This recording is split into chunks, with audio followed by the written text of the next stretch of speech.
Today, I'm diving into some explosive information about Cody and Robyn Brown that's been circulating around. And believe me, it's not good. Hello, everyone. I am Sarah. Welcome to the TLC as next updates. Apparently, the entire Brown family has nothing to do with them anymore. But what happened? Why did everyone shun them? And how did Garrison Brown's memorial come into all of this? Stick with me because you won't want to miss the incendiary details that are coming your way. So here's the scoop.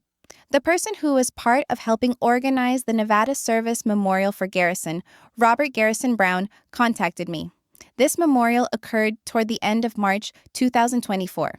Now, remember on the show, Cody Brown did say something about wanting to bring Garrison home and bury him in the ground. It sounds pretty simple, doesn't it? Yes, as it appears that this remark was indeed made to someone who was very invested in the memorial planning, including the service and cremation process. But there's a catch. The National Guard memorial shooting, which would be broadcast, was something that the Brown family did not want, apart from Cody apparently. This raised enormous red flags, and individuals who worked on the memorial were incensed. Actually, they rang me to let me know what really happened. And here's the fascinating bit. Could this perhaps be the actual reason McKelty said last year something went on at the funeral that caused the whole family to break up with Cody and Robyn? It's adding up now. As McKelty puts it, since that fateful day, Cody hasn't made up with any of his children, and things have only gotten worse. The family is in full-blown meltdown. And to top it all off, for those who may not be aware, Garrison was proudly serving in the Nevada National Guard. Now, if one enlists in the military, they're offered the opportunity to make a will, establish a power of attorney, and get everything taken care of in the event of some untimely disaster. It's normal procedure in the military, taking care that their family and business are taken care of in the unfortunate event of them coming to harm while serving. And that's where things became complicated. I found that Garrison had already done all those preparations. He had his things in order, as any responsible soldier should. But when it was time to carry them through, everything seemed to crumble. Let's see how the military actually goes about conducting memorial services for troops. You may not know this, but the United States Armed Forces has its own mortuary services unit. They're responsible for coordinating every aspect of a fallen soldier's memorial, from the 21-gun salute to the honor guard and the service itself. They ensure everything is done with respect, from financial issues such as activating policies and making sure the family gets all they're owed. It's designed to take bereaved families out of having to tackle all the logistics in the midst of such a tragic situation. But things get more interesting here. This branch doesn't only oversee ceremonial responsibilities. They deal with important administrative details too. They ensure the family is kept fully aware of the soldier's will, the division of the estate, and the life insurance benefits available. It's a system meant to see to everything so that the family won't have to worry about it while dealing with their grief. Nobody wants to deal with logistics during such a painful and sorrowful time. But one individual, closely connected with the Mortuary Services Department, who also helped organize Garrison Brown's memorial, reached out to me. And what they revealed is eye-opening. Now, let me be on the record. This is their personal account. Although I can't authenticate every single thing, I did verify their membership with the U.S. Armed Services and their participation in Garrison's memorial planning. So what they told us may come as a shock, or perhaps not, but it certainly provides insight into a few key moments that could be behind all the family drama we've been seeing. The Garrison Memorial was professionally coordinated by the Mortuary Services Unit, which is based in Virginia. This unit is dispatched to various regions across the nation whenever a service personnel dies, taking care of everything ranging from conducting funeral services to acting as the person's representatives to take care of personal matters. And this is where it becomes particularly fascinating. Families are generally offered a decision, either a full military funeral or a burial. Cremation is also possible, particularly in military cemeteries, based on the deceased soldier's final wishes. For Garrison, his family opted for cremation, as he had wished. Therefore, the military did not perform a burial ceremony. But what came after only added more tension to an already volatile situation. During the service, it was Janelle and her boys who were receiving Garrison's urn with his ashes. But that wasn't the last of it. Far from it. Because what came after that only made matters worse. When the date for Garrison's memorial drew near, a surprise emerged, one that might reveal much regarding the tumultuous relationship between Cody, Robyn, and the rest of the Brown clan. As the memorial approached, an unforeseen revelation emerged. It was revealed that the urn containing Garrison's ashes was in Janelle's and her children's possession. All was ready for a dignified, low-key service, until rumors began circulating that Cody had entirely different intentions. Apparently, Cody Brown planned on taking cameras with him to the National Guard induction and document the whole experience for TLC.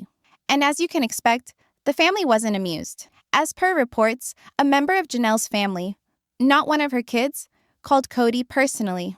They made it abundantly clear that he was not invited to the service. No cameras, no TLC staff, and most importantly, no Robyn. And here's why this was such a huge deal. Garrison's relationship with Robyn had been tense for years. As a matter of fact, he outright despised her. As a sign of respect to Garrison's desires and the immediate family, they sent one clear message. Cody and Robyn were to keep their distance. But as if things weren't already strained enough, there was more going on beneath the surface. My source told me that it wasn't all about the memorial. How Cody and Robyn treated Garrison on national TV, isolating him, mistreating him, and humiliating him in public, was a big part of how they hurt Garrison's mental health. Garrison had already broken up with both of them a long time ago, and seeing their conduct unfold on television made things even worse. It became a highly painful event for him, and the family was adamant to pay their respects to him in the absence of those individuals who, according to them, were responsible for his agony. And yet, in opposition to those clear wishes, Cody allegedly attended the memorial service in Nevada, despite that anyway. Cameras in hand, TLC crew following him in tow, after having been told firmly not to. Things really flew out of hand in a hurry. The whole atmosphere in the room changed the second Cody and Robyn came through the door. There were visibly upset people. The mood became chilly, and like the air had been sucked out of the room. But here's where it got even better. Cody and Robyn approached the memorial as if they were the belle and beau of the ball. My source summed it up perfectly. They treated it like royalty, with an attitude of entitlement, as if everyone present should feel honored to have them there. It did not end there. They were not just unwanted visitors. They came with a TLC camera crew in tow. My informant described the scene thus. Cody, Robyn, and the crew marched in like stars, or as they called themselves, show ponies. Their demeanor implied that they believed they were better than everyone else. And the family felt their arrival was not only not wanted, but profoundly disrespectful. And if you thought the drama couldn't get more intense, it did. Not only had Cody and Robyn arrived uninvited, but they were also already wearing microphones and prepared to begin filming. This infuriated the family. They made it immediately known that no filming could occur. But it soon became apparent that this wasn't some sort of mistaken mix-up. Cody and Robyn's insistence on filming the memorial was on purpose. Why did that matter so much? Well, this is why. Garrison had made his opinions regarding the show very clear, particularly in his last messages. He hated it. The family was afraid Cody would turn this serious memorial into a circus, using it to feed himself and, in doing so, steal Garrison's memory and legacy. In spite of the protests of the family, TLC apparently went ahead and shot footage of portions of the service, much to the dismay and destruction of all who were present there. But the kicker came later. It seems that Cody might not have had any legal claim at all to the ashes he was so quick to appropriate for himself. And here is where it gets even more shocking. As it turns out, Cody didn't have much of a legal foot to stand on in regards to inheriting Garrison's ashes, because, it seems, he wasn't even included on Garrison's birth certificate. Yep, you read that correctly. Legally, Cody wasn't considered Garrison's father.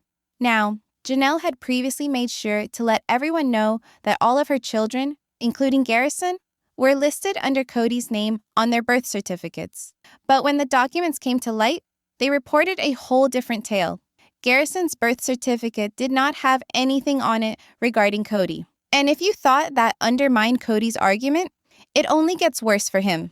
In the time leading up to his death, Garrison had taken care of business. He granted Janelle power of attorney and named her as executor of his estate. Cody was left out in the cold. His name wasn't on the life insurance policy, and he wasn't named anywhere in Garrison's will. And according to what I'm hearing, the family even laughed that they'd have wished to have been a fly on the wall when Cody discovered he wasn't eligible for anything, particularly after his attempted stunt of trying to steal Garrison's ashes. But this is the surprise you didn't see coming. Even in his untimely tragic death, Garrison had ensured Cody and Robyn would not receive a penny. He went out of his way to ensure that his mother, Janelle, would remain in control of his affairs, keeping the process seamless for her. That final, careful choice brought a much-needed peace of mind to the family. Having Garrison's last wishes satisfied and safeguarded was a little solace during the incredibly bad time. With Garrison's passing, everything was already set in motion. Janelle could step into being the executor of his estate, coordinating all from arranging for his cremation to selling his house, just as he'd specified. It was one last act of strength and tenderness by Garrison, even in the midst of so much agony. All had been arranged. Garrison's intentions were clear as day, and Janelle was prepared to fulfill them as he'd wanted. When the family met at the memorial, the urn containing Garrison's remains was in Janelle's possession and that of her sons. The atmosphere was solemn with sadness, a quiet, subdued moment reserved for grieving. And then everything changed in one moment. Cody and Robyn showed up, and they didn't exactly bring the quiet. Cameras in hand, prepared to shoot the memorial segment for television. The family was shocked. Why in the world would they travel to something so intimate with a television crew? And once you hear why, it's worse than you could have imagined. That's the disturbing part. As per my source, Cody was not there just as a bereaved father. He came with an agenda. It wasn't all about paying respects. It was all about building a storyline for TLC. My source told me that Cody had stage managed this scene as a part of his comeback story. He wanted to be seen as the broken, heartbroken father while portraying the rest of the family as insensitive and callous towards Robyn. And the drama unfolds.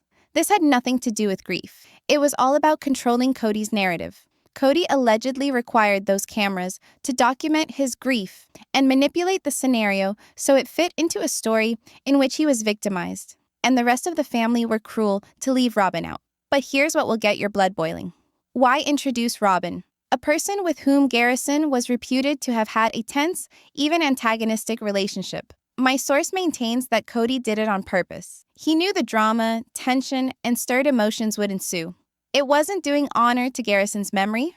It was a sensationalization of a personal, painful moment for ratings. Cody wished to utilize Garrison's death as a means of rebranding himself, proving to the world that he was alienated from his son and that the family was being cruel to Robyn in their loss. But that wasn't what the family needed. Garrison had made his desires absolutely clear. He did not want to be used. The family was adamant to honor that, refusing absolutely anything that would involve hijacking his memorial as a spectacle. No cameras, no show. But the reality check here is, once the people from TLC began filming, the family could not stop it. Cody had brought the cameras along, and the only actual recourse the family had was to refuse to be taped. Some of the women even refused to be mic'd up altogether, keeping clear of the cameras. But by then, the drama Cody created was well underway. So here's the question that hung over everything. Was this memorial really about grieving Garrison? Or was it all a production for Cody's redemption narrative on television? The room became electric with tension the minute Cody and Robyn arrived. The air thickened with tension and discord. As the memorial began, Cody insisted on sitting in the front row, next to Janelle, attempting to play the role of the bereaved father to her side. But Janelle's loved ones were not having it. They would not have Cody hijack that spotlight. They opted to sit Hunter, Janelle's son, and a military officer next to her in the front row. Cody and Robyn were ushered to the back of the aisle, in clear communication from the family. They weren't there to assist Cody in constructing his story of the mourning father. It was a subtle, yet strong act of resistance, a means of objecting to Cody's effort to define how his loss would be presented to the world. At the same time, Mary sat down beside Gwendolyn, who appeared to crave comfort and reassurance at the moment. Gwendolyn evidently required a friend, and Mary was the one she found. The silent gesture was not missed by anyone present. The seating plan wasn't all about where individuals sat. It represented the deep rift between Cody and the rest of the family. But the actual problem wasn't the chairs themselves. It was who had the authority to occupy them.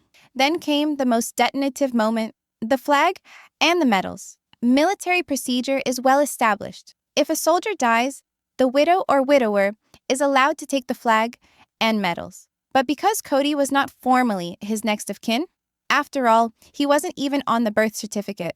He wasn't entitled to them. Still, accounts have it that Cody made a scene toward the end of the service, insisting on taking the flag and medals for himself.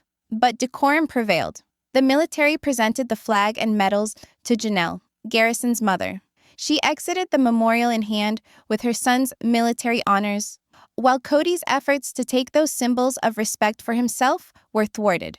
Through the service, Janelle's sons, Logan, the surviving brother, included, stood with their mother, supporting her through it all, even as Cody attempted to shift the spotlight back onto himself. The family did honor Garrison in their own way, not explicitly refusing to allow Cody to hijack the moment.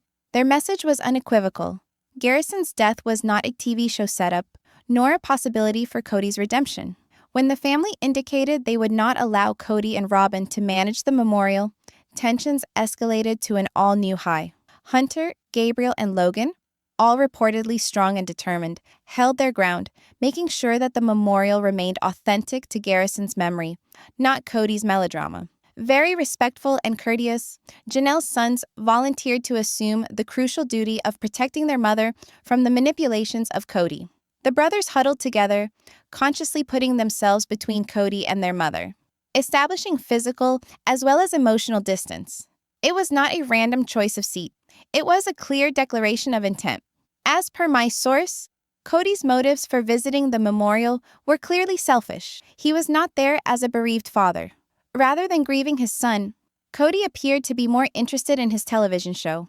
Both Cody and Robyn allegedly staged over-the-top performances of grief for the cameras, which were characterized by the source as desperate attempts to tear up. It was all an act, a highly rehearsed routine meant to portray Cody as the martyr dad who is seeking attention from his family and the audience. But the family wasn't fooled. After the memorial was over and the urn containing Garrison's ashes was turned over to Janelle and the kids, Cody had no legal rights to the ashes whatsoever. He wasn't even the legal parent of Garrison, which meant he had no legal right to the remains. The source disclosed there was even confusion about whether Cody ever got any portion of the urn or if the ashes even ended up with him. And here's the clincher. The family isn't sure if Garrison was indeed buried in Wyoming, where Cody said he intended to bury him for the sake of his show's plot. Most suspect that this so-called pilgrimage to Wyoming was mere fiction, one part of Cody's effort to weave a script for the cameras. Following the memorial, Cody appeared to have found a narrative to pursue, one depicting him as the bereaved father embarking on an emotional quest in memory of his son. But here's what really happened. While Cody was working on building this image, the family had a completely different agenda. They were committed to doing what Garrison wanted, not making his passing into TV show ratings-grabbing material. The family was brimming with real emotion. Cody and Robyn were not welcome anywhere near the memorial, let alone exploiting Garrison's death as a storyline for their show. The majority of Garrison's siblings were resentful at the disruption Cody and Robyn created when they arrived. To the family, it was obvious. Cody and Robyn hadn't attended to grieve. They had come to make money. Cody was selling the grieving father's tale, and Robyn was going along with the abused stepmother, allegedly ostracized by the family. The manner in which they arrived, nearly as royalty, further alienated them as outsiders. It quickly became clear to all who were there that Cody and Robyn had no connection whatsoever to the family. They weren't there to grieve. They were there to use the situation for their own purposes, without any concern whatsoever for the pain of the family or Garrison's final wishes. The disrespect was apparent when even Cody's own relatives wouldn't even talk to him at the memorial. Their silence loudly testified about his actions, how he had driven away the people who should have been most near to him. As tensions mounted, it became excruciatingly obvious that Cody was more interested in developing a narrative for the program than in honoring the family's truth and desires. The family was extremely worried about how everything would be presented on TV. afraid the actual story would be lost in drama. But most troubling was Cody's discussion of burying Garrison. He entirely disregarded what Garrison had made explicit prior to his death. He wished to be cremated. Cody's insistence on a burial appeared more a product of wanting to construct something for his show to shoot, rather than a desire to respect Garrison.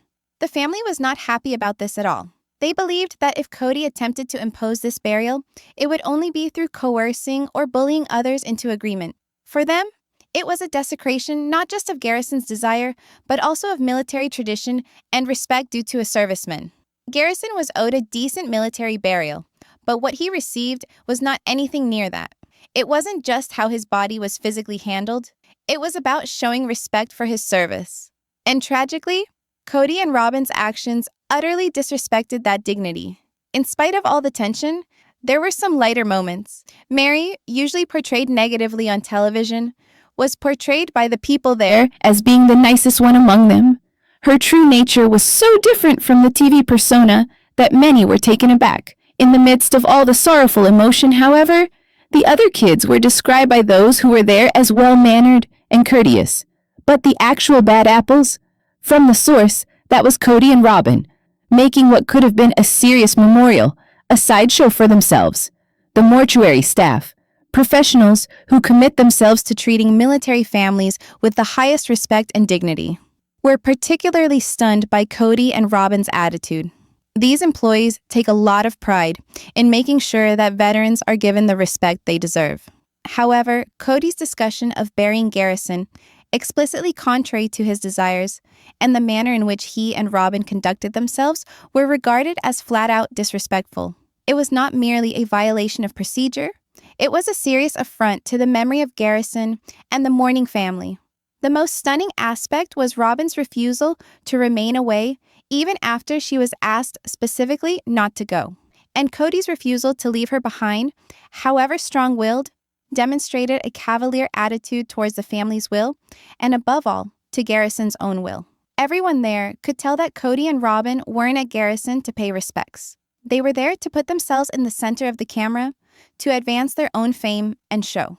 To many, this was an unmistakable indication that Cody and Robyn were self-absorbed and only interested in themselves and their show, not in the man who had served his nation or the family grieving over him. The dynamics between Cody and his family, particularly in the aftermath of Garrison's death, are highly polarizing of opinion. On the basis of what family members have been saying, Cody's behavior appears solely selfish. The contrast between the family's real needs and desires, particularly Garrison's, and Cody's priorities is stark and undeniable. The family also resents and feels manipulated by Cody, who they believe only has an interest in creating content for himself. His constant intrusions into the privacy of the family and how he has allegedly staged situations just for the TV have brought great frustration and anger. The core issue of concern for the family is the enormous gap between the way Cody is presented on TV and the way he conducts himself in life. They believe he is taking advantage of his children's struggles and intimate moments for entertainment purposes, something they consider to be a betrayal of the same relationships he should hold dear. The desire for privacy that families have, especially with regard to something as private and painful as the loss of a loved one, was clearly disregarded. The overt desire of Garrison that his father and stepmother not be included and that his death not be recorded underlines just how deep this divide actually is. There appears to be a greater problem at work as well: the sheer pressure of being embedded in a reality TV existence. The family reportedly feels imprisoned, perhaps tied by contracts or lured by financial inducements, but resentful of the incursion this existence brings into their private lives. Compounding this tension is Cody's reported effort to manipulate the narrative, portraying himself and Robyn as victims no matter what. This merely intensified the resentment of the family. Ultimately, the message the family has sent is clear and firm. They prefer that Garrison's life and service be remembered with integrity and respect, honest to who he was, than to be used for drama or for ratings. They would like to see Garrison remembered for who he really was, a life of sacrifice and service, not manipulated as a prop in some grander regional TV drama. To them, Cody's behaviors after his son died, particularly the way he treated the memorial and funeral, indicate a definite placing of his own agenda first above remembering Garrison. It's difficult to imagine the emotional cost this has imposed on the family, considering the fragile nature of loss and grief. All of this shows one disturbing thing about reality TV.